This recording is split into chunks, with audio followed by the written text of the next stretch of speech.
lot of leaders encourage their people to collaborate, to avoid conflict, and to reach a consensus on how something should be done. But this doesn't harness the constructive tension, it just removes it. And without this, you're extremely unlikely to arrive at the right answer.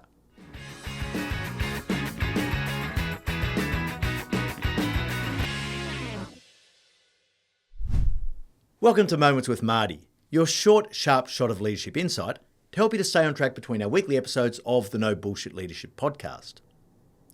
Virtually every company has natural tensions built into its DNA.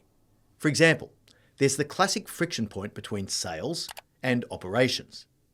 It's easy to sell something, but then your company has to deliver it.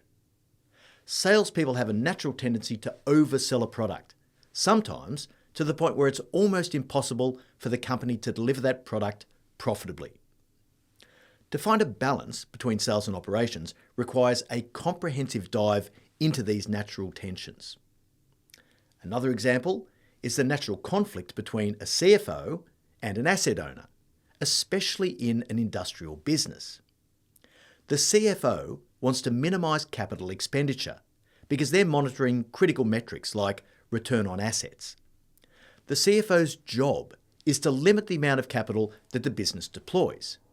However, the operators are incentivised to provide asset availability and reliability. So the more capital they have to spend, the less issues they're going to have to manage. And they're also more likely to hit their own KPIs. Which is why it's in their best interests to spend as much money as they can on building and maintaining the company's assets.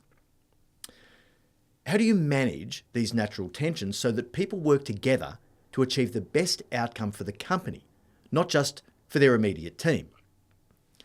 Single point accountability is critical.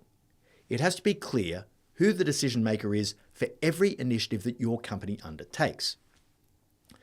When it comes to higher order issues, like capital investment in assets, accountability often rests with the CEO or the board, because that's the only way you can ultimately resolve the tensions between a chief revenue officer and a COO.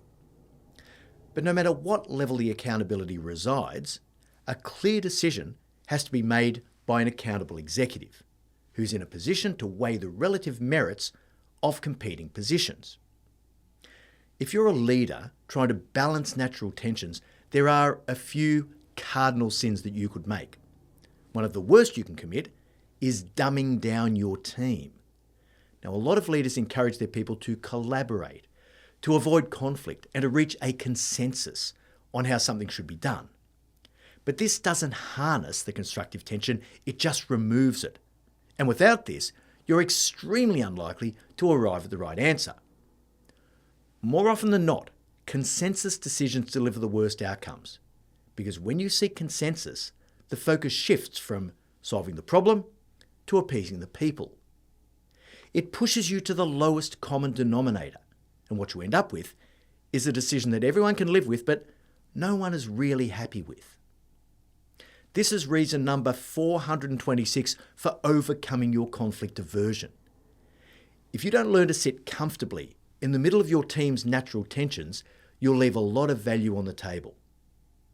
For more depth on this insight, have a listen to episode 78 of the No Bullshit Leadership podcast, Refereeing Your Leaders' Disputes. We'll leave a link in the show notes.